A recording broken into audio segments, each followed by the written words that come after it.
Bienvenidos. Nos encontramos con la doctora Rosa María Torres. Ella es mexicana, es doctora en pedagogía y actualmente es coordinadora del doctorado latinoamericano de políticas educativas y profesión docente que lo llevan a cabo 4 universidades latinoamericanas. Ella se encuentra en el Ecuador a propósito del encuentro binacional México-Ecuador, experiencias y reflexiones sobre la formación docente.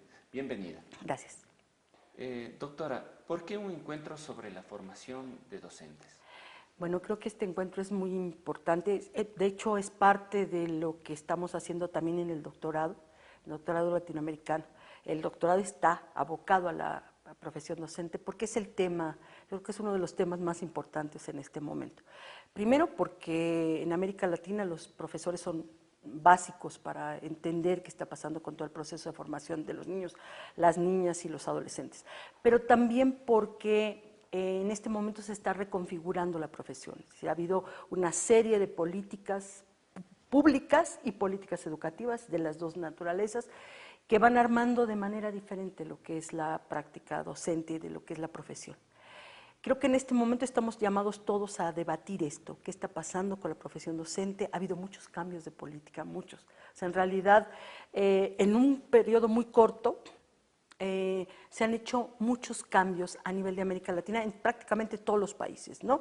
Ecuador no es la excepción, México, por supuesto, está en esto metido totalmente, y creo que eso da cuenta de la importancia que tiene una profesión como esta. Algunos piensan para hacer mejor la calidad y la equidad, algunos otros piensan que tiene que ver con un problema de justicia social y que tiene que ver también la profesión docente con una manera diferente de hacer las cosas. No hay en realidad acuerdo tan claro acerca de qué es la profesión docente en este momento, ¿no? Entonces estamos llamados a hacer como muchos encuentros, como mucha discusión en todas partes de América Latina. Creo que fundamentalmente los que por alguna u otra razón nos hemos dedicado a trabajar esto desde hace un buen tiempo, ¿no? Y la formación es como el centro, es como la columna vertebral del trabajo de los profesores, ¿no? De qué pasa con los profesores y esa profesión.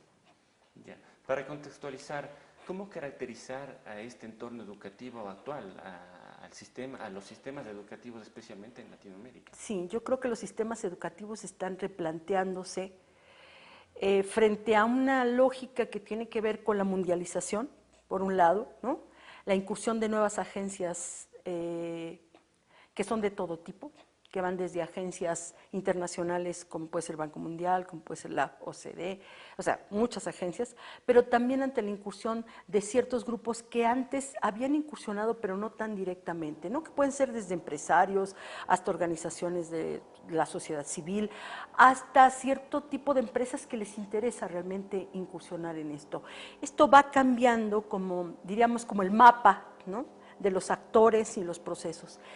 Y esto en América Latina ha traído como consecuencia una discusión interesante, si esto se trata de una neoprofesionalización de los docentes, ¿no? Y hasta dónde esta nueva dinámica va a cambiar el tipo de relación entre el Estado y los propios profesores, ¿no? O sea, ante un cambio de posición del Estado-Nación, cómo es que ahora va a ser la relación entre el Estado y los docentes. Pero también creo que hay mucha expectativa sobre qué tipo de futuro tiene la profesión, cómo se va a reconfigurar con la entrada de otros personajes, de otras situaciones, ¿no? Así como aquí en Ecuador estaban los institutos, en el caso nuestro están las normales, en México, y creo que cada institución se está como replanteando qué es lo que pasa con esto. Creo que el contexto además es interesante porque está por un lado estas políticas, digamos, de mundialización, de eficiencia, de satisfacción en términos de eficacia, y por otro lado tenemos grandes tensiones al interior porque nosotros, a diferencia de otros países, tenemos una población y unos problemas locales muy particulares, ¿no? La atención a población indígena, la atención a población rural, es decir, no estamos en las mismas condiciones que están otros países. Esto es histórico y evidentemente esto sigue pesando en el proceso educativo. Ahí entonces hay una especie como de dinámica entre lo que son las políticas genéricas y lo que son las condiciones locales específicas que hacen que las cosas varíen, e incluso las condiciones de negociación interna que tiene cada país con los profesores, con los padres de familia y con las diferentes agencias políticas y económicas que tiene cada país. ¿Cuál es su opinión sobre la exigencia a los docentes de convertirse en neoprofesionales? Bueno, ahí hay una discusión interesante, porque yo creo que por un lado es verdad que muchas políticas y que muchas situaciones no están dando resultado para que aprendan los niños y las niñas. Es decir, podemos hablar casuísticamente o anecdóticamente de si yo en una comunidad sé que está pasando esto.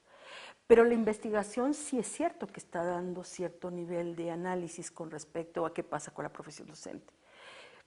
Y sin querer decir que yo esté de acuerdo con esas políticas, sí creo que hay algo que la sociedad en términos generales o algunas sociedades comparte. Por ejemplo, todos estaríamos por una educación de calidad y equitativa. Después ahí hay variantes porque habrá que ver qué es lo que dicen las políticas y habrá que ver qué es lo que los sujetos piensan que debe ser esa calidad. Creo que uno de los problemas más graves que tenemos es que si no tomemos el referente de PISA, porque creo que está muy cuestionado y que no, yo creo que yo no iría por ese lado, pero sí iría por el lado de, ok, no tomemos ese, pero digamos cuántos de nuestros estudiantes realmente están logrando hacer carrera académica o poder transitar por el sistema educativo sin las trabas de no saber leer y escribir bien, de no tener un referente cultural muchísimo más claro. Creo que ese problema sí es un problema que nos está haciendo pensar, y ahí es donde creo que es difícil como no compartir algunas cosas con esta idea de lo neoprofesional. Pero por otra parte, también es cierto que lo neoprofesional habla de la eficacia, habla de la mercantilización y habla de la gerencialidad de los procesos. Y ahí es donde uno ya no se siente para nada representado, ¿no? O sea, ahí es donde uno ya dice, yo me deslindo de esa posibilidad. Si bien es cierto que cada gobierno a nivel nacional, cada estado-nación, si es que todavía existe, ¿no? Porque esto también está en discusión, traduce las políticas globales de manera muy distinta, ¿no? Entonces tampoco es tan cierto, cuando hablamos como de América Latina uno dice sí, compartimos problemáticas, temáticas, historias, hasta números a veces compartimos, las cifras nos dicen que compartimos, pero las traducciones de las políticas son absolutamente distintas. Yo diría que hay estados-nación estados nacionales, ya no estado-nación como lo teníamos en la modernidad, que traducen de una manera que vinculan la política educativa a la política pública, ¿no? Entonces tienen una política social que hace que no haya tanta oposición de parte de los profesores para esas políticas mundializadas. En cambio hay otros estados que lo que hacen es exactamente seguir la política globalizada y tratar de golpear a la parte de la política pública, ¿no? En lugar de armonizar, en lugar de ver una política social. Y creo que es ahí donde están las diferencias muchísimo más fuertes y que esas sí se van a dejar sentir, creo que en muy corto tiempo, en la situación tanto laboral como profesional de los profesores. ¿Qué nos puede decir de la experiencia mexicana sobre la formación de docentes, la formación continua de docentes en la educación básica a través de las universidades? Bueno, creo que hay una parte muy afortunada del trabajo de la formación continua de los docentes de educación básica por parte de las instituciones de enseñanza superior, que no son, en nuestro caso, las normales, que antes aquí sería el equivalente a los institutos. Creo que esa incursión es afortunada porque todo buen trabajo de relación y de conocer otras culturas académicas, ¿no? Siempre es bueno. Creo que la parte donde todavía no ajustamos del todo, creo que es esa parte donde las instituciones de enseñanza superior, sobre todo las universidades, a veces se ubican muy alejadas de las realidades de los maestros, ¿no? Entonces tienen alto conocimiento de las matemáticas, de la historia, de las ciencias naturales, pero poco conocimiento de lo que implica relacionarse con niños, niñas y adolescentes y jóvenes, y eso hace que hay una especie como de incomunicación entre que viene de una cultura más magisterial y quien viene de una cultura más universitaria. Ese punto es un punto que no logramos del todo en México resarcir y que a veces coloca a estas dos posiciones, ¿no? Lo que viene de la universidad, lo que viene del magisterio, como contrarias cuando deberían de ser realmente retroalimentadas. Hay incluso quien cree que nadie de una universidad como la Universidad Nacional Autónoma de México, como cualquier otra universidad de prestigio que tenemos varias en México, iría a tomar un curso con un maestro de la normal, por ejemplo, ¿no? Y yo digo que esa es una cuestión absolutamente fuera de lugar, porque tan académicos unos como los otros. Pero sí hay como una especie de prejuicio, ¿no? Que tiene que ver con todo este camino, largo camino, donde los profesores han sido puestos en cuestionamiento frente a la opinión pública, no necesariamente por sus resultados, que también podría ser, pero no necesariamente por sus resultados, sino fundamentalmente porque les ha pegado a ellos por parte de los medios, porque es cierto, los medios han contribuido mucho en este sentido, a pegarles en su identidad, ¿no? O sea, en decir, en realidad la responsabilidad de que la educación esté mal es de los maestros. Es responsabilidad de ellos que sea de buena calidad, por supuesto, pero no es única responsabilidad. Aquí hay una responsabilidad compartida entre ministerios, sujetos intermedios, ¿no? O sea, todos comparten. Y yo creo que eso ha sido, ha traído como consecuencia que no sea tan aprovechable la interrelación. Creo que las universidades deberían de proponerse incluso, ¿no? Tener mucha más claridad y mucha más interrelación con los profesores. Haría falta. Sin embargo, también creo que algunas universidades de menos rango, digamos, académico, aprovechan esto porque se crea un mercado, ¿no? O sea, también, o sea, los profesores de educación básica son millones y están dispuestos a muchas cosas con tal de pasar las evaluaciones, con tal de seguir en su formación, y son capaces de pagar cantidades verdaderamente considerables para la cantidad que son ellos, con tal de seguir trabajando en la superación. Y creo que de eso también habría que hablar, porque se ha aprovechado por parte de algunas instituciones no poco correctas, digamos, más bien incorrectas, ¿no?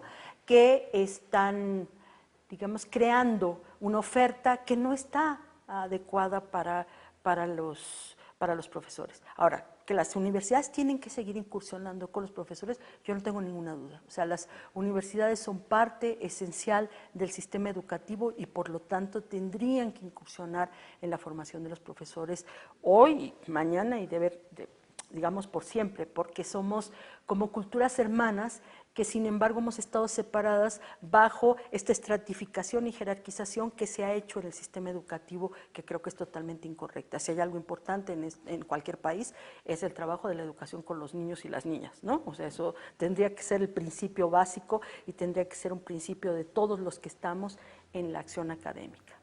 Finalmente, ¿qué resultados quisiera usted de este encuentro de formación? Yo creo que una parte importante, la mayoría de los que nos estamos juntando venimos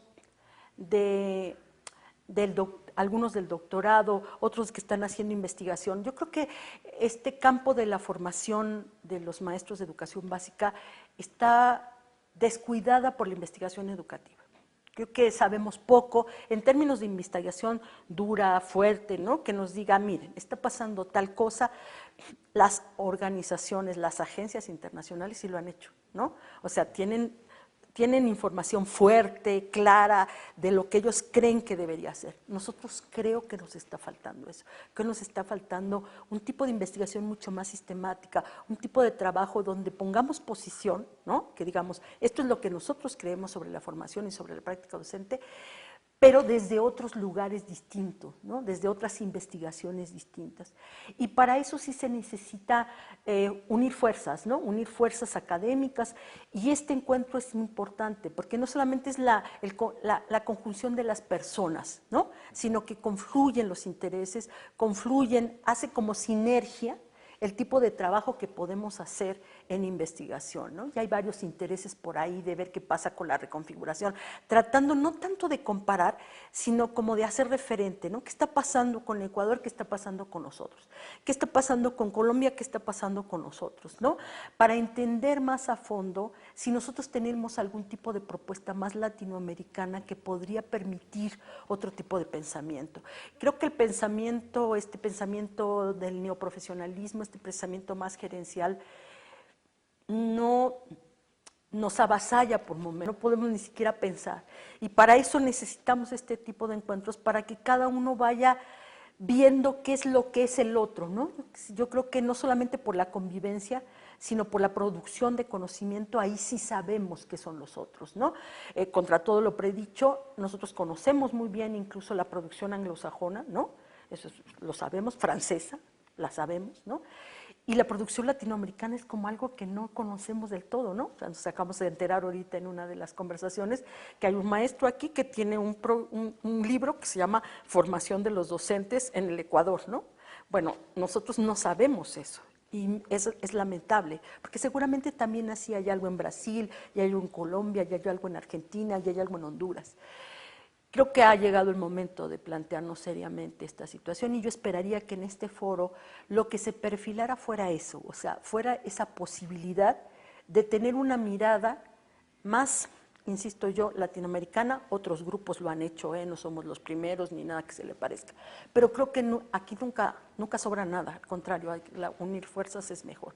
Entonces creo que esta mirada de lo que es la formación desde un grupo así, que puede formular procesos de investigación, procesos de intervención y compartir experiencias, me parece que es central en este campo. Listo, le agradecemos mucho a la doctora Rosa María Torres y le deseamos éxito en este encuentro. Muchas gracias. Muchas gracias.